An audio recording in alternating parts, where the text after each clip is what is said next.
Eldar İsmail Böyüktürk tək yarattığı şiirləriyle, tarixi romanlarıyla değil, hem de en yüksek insani keyfiyyətləriyle Türk dünyasında sevilmiştir. Onun şiirleri el yaradıcılığından, qaynaqlandığından oxunaqlığı seçilib, ürəklərə tez hakim kəsilib, şiirlər dillər əzbəri olub. Eldar İsmail Böyüktürk şiirlərində vətən sevgisi, bütün Türk dünyamıza olan sonsuz saygısı, məhəbbəti öz əksini necə gözəl tapır. Eldar İsmail Böyüktürk poeziyası, böyüklüyü, qüdrəti onun sözünün gücündədir, sözünün ahəngindədir. Eldar İsmail Böyüktürk tarixi romanlarında istir Səttəroğlu, istir Göyçənin qisası qalır, istir zülmətdə parlayan qılınc tarixi romanlarında Türk dünyamızın, xalqımızın başına gətirən o müsibətləri olduğu kimi tərənnüm etmişdir. Eldar İsmail Böyüktürk öz sağlığında canlı bir tarix idi. O bütün olmuş hadisələri olduğu kimi dəyərləndirmişdir və öz kitablarını öz xalqımıza yazaraq çatdırmışdır. Eldar İsmail Böyüktürk xalqına, devlətinə, millətinə, vətəninə bağlı bir şairdir. Onun hər zaman ürəyi, amalı, xalq, vətən, millət idi. Eldar İsmail Böyüktürk sağlığında Təbrizə səyahət etmişdir. Orada olan qardaşlarımız onu necə doğmalıqla qarşılamışdı. Eldar İsmail qayıdandan sonra orada olan hadisələri çox gözəl şərh eləmişdir. Hətta mən Təbrizdən necə doyum adlı bir kitab da çapdan çatmışdır. Doğrudan da Eldar İsmail Böyüktürk bütün torpağımızı, millətimizi bütöv görmək istəyirdi. Eldar İsmail Böyüktürkün çox vətən yaraları, Göyçə yarası, Qərbi Azərbaycan yarası, Qarabağ yarası və başqa o itirmiş torpaqlarımızın yarası var idi. O hər zaman istəyirdi ki, o torpaqlarımız bütöv olsun. Yenə şükürlər olsun ki, Eldar İsmail sağlığında Qarabağ torpaqlarımızın bir hissəsinin işğaldan azad olmasını gördü və ona çox sevindi. Və onu hiddətləndirən o idi ki, hələ o torpaqda ermənilərdən bir hissəsi qalmışdı Xankəndində və başqa ərazilərdə. Nə gözəl olardı Eldar İsmail bu günü görərdi ki, artıq Qarabağımız o ermənilərdən tam azad olub, azaddır. Eldar İsmail hər zaman öz bacarığı ilə, öz qabiliyyəti ilə, öz köməkliyi ilə bütün tanışlara, dostlara, yazarlara öz məsləhətlərini verirdi, hər zaman kömək edirdi. Həm də Eldar İsmailin gözəl yol yoldaşlığı vardı. Onunla uzaq bir səfərə yol gedəndə o yolu necə gedirdin, necə çatırdın heç bilmirdin. O gözəl tarixi söhbətlər edirdi, maraqlı hadisələrdən danışırdı, xalqımızın başına gətirən o zulümlərdən danışırdı. O cavanlıq vaxtında o Göyçədə yaşadığı müddətdə bütün o əraziləri, o yerləri qarış-qarış, çığır-çığır, dağ-dağ, dərə-dərə gəzmişdi. Hamısında məlumatları vardı. Ona görə də Eldar müəllim durmadan, yorulmadan onların hamısını qələmə alırdı. Ona görə də Eldar müəllim qısa bir müddətdə 50-dən çox şeirlər kitabının, tarixi romanların müəllifi oldu. Yəni Eldar müəllim haqqında çox danışmaq olar. Doğrudan da mən Eldar müəllim kimi vətənini sevən, xalqını sevən, millətini sevən ikinci bir adam görmədim. Allah rəhmət eləsin. Allah qəbrini nurla doldursun. Eldar müəllim haqqında saatlarla, günlərlə danışırsan, danışmaq olar. Yəni o qədər Eldar müəllim xalqı, millət tərəfindən sevilən bir şair idi. O bugün bizim aramızda olmasa da mən hesab edirəm ki, Eldar müəllim hər zaman bizim qəlbimizdədir, ürəyimizdədir, yaşayır və yaşayacaq. O bütün Türk dünyası tərəfindən seviləcək. Onun əsərləri, yazdıqları, o tarixi romanlar, şeirlər xalqımız tərəfindən sevinərək oxunur, oxunacaq və bundan sonra da öyrəniləcək. Allah rəhmət eləsin, qəbri nurla dolsun, ruhu şad olsun. Salam, hər vaxtınız xeyir olsun. Dəyərli Eldar sevərlər. Mən Səyyarə Məmmədli, Göyçə mahalının Kəsəmən kəndindənəm. Bildiyiniz kimi mart ayının 10-unda Türk dünyasının böyük şairi Eldar İsmail Böyüktürk'ün doğum günüdür. Eldar müəllim həyatı boyu Göyçəni öz qanına hopdurub damarlarında axıdan, Göyçə ilə nəfəs alan bir şəxsiyyət olub. Eldar müəllimin vətənpərvərliyi haqqında hər kəs bilir, amma mən onun xatirimdə qalan insanpərvərliyindən danışmaq istəyirəm. Eldar müəllimi mən bizim kəndimiz haqqında yazdığı Ağrı dağı qədər ağrılarım var kitabından tanıyıram və qiyabi olaraq bu kitabı bizim kəndimizdən olan İmdad Kərimli ilə birlikdə yazmışdı. Amma mən Eldar müəllimi əyani olaraq ilk kitabımın nəşrindən sonra tanımışam. Mən çox istədim ki, Eldar müəllim mənim bu kitabım haqqında öz fikrini bildirsin və eyni zamanda çox narahat idim ki, Eldar müəllim çox iradlar tutacaq bu kitaba. Amma gözlədiyimin tamam əksi oldu. Eldar müəllim çox gözəl fikirləri ilə məni ruhlandırdı, necə deyərlər. Eyni zamanda o bu kitab haqqında çox geniş bir məqalə yazıb, 525-ci qəzetdə dərc elətdirdi. Elə bil ki, bu məqalə mənim yaradıcılıq yolumda yaşıl işıq oldu. Mən çox danışmadan demək istəyirəm ki, Eldar müəllimə onun sağlığında da, dünyasını dəyişəndən sonra da bir neçə şeir həsr eləmişəm. O şeirlərdən ikisini mən oxumaq istəyirəm. Bir ömürdə neçə ömür yaşadı. Dürüst kəlmələrlə daş oyan şair.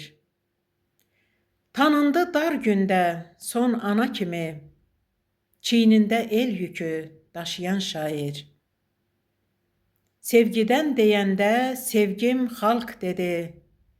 Gələndən gedənə yalnız haqq dedi.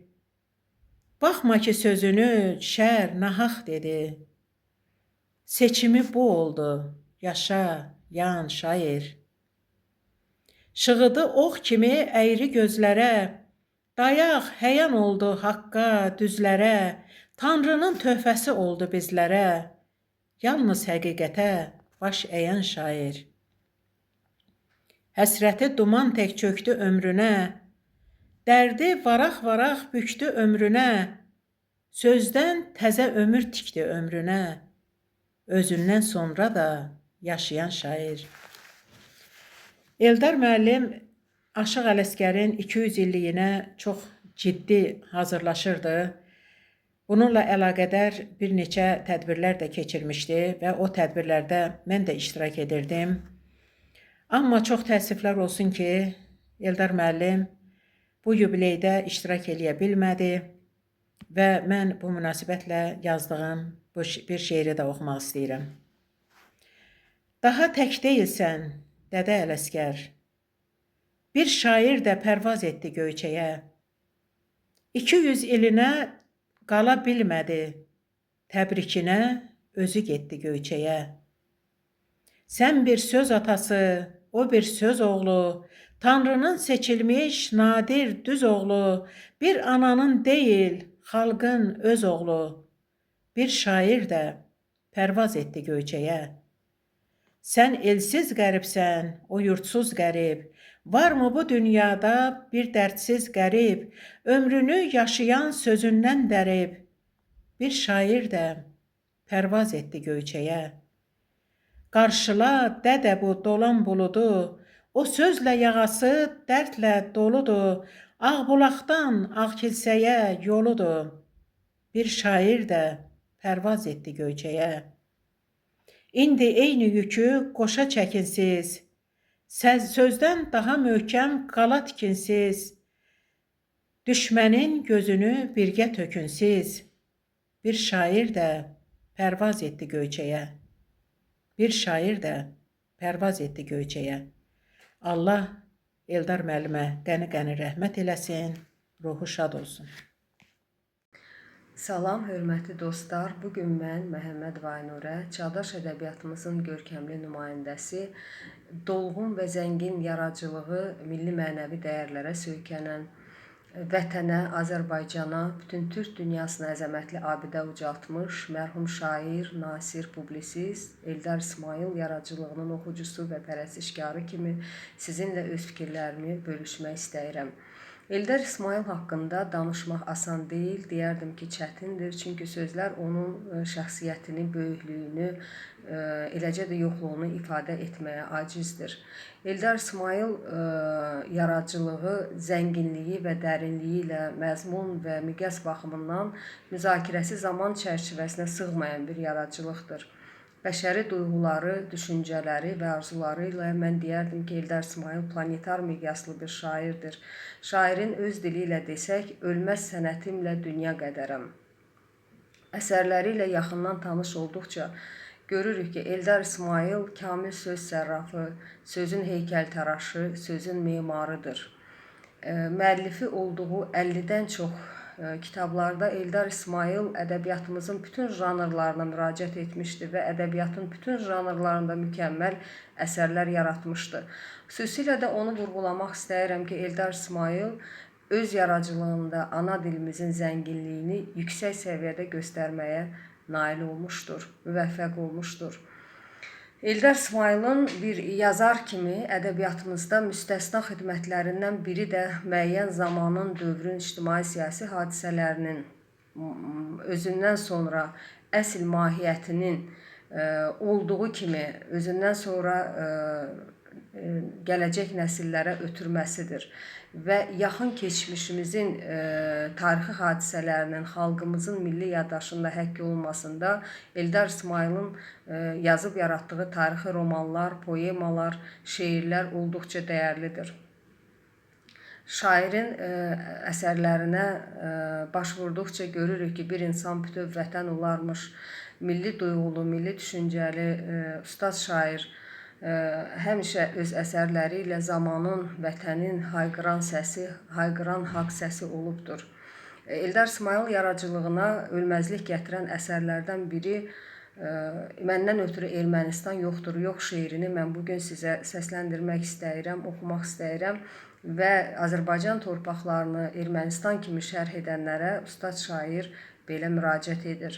İnanmaram şeytanların sözünə, bilinməyən o yaxşılıq ölübdür. Yağlı dili saxla qalsın özünə, o kirvəlik, o qonşuluq ölübdür. Məndən ötürü əhdi peyman yoxdur, yox. Bu diyarda xətainin qılıncı, telli sazın şirin dili olubdur.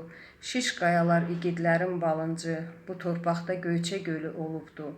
Məndən ötürü burada sevan yoxdur, yox.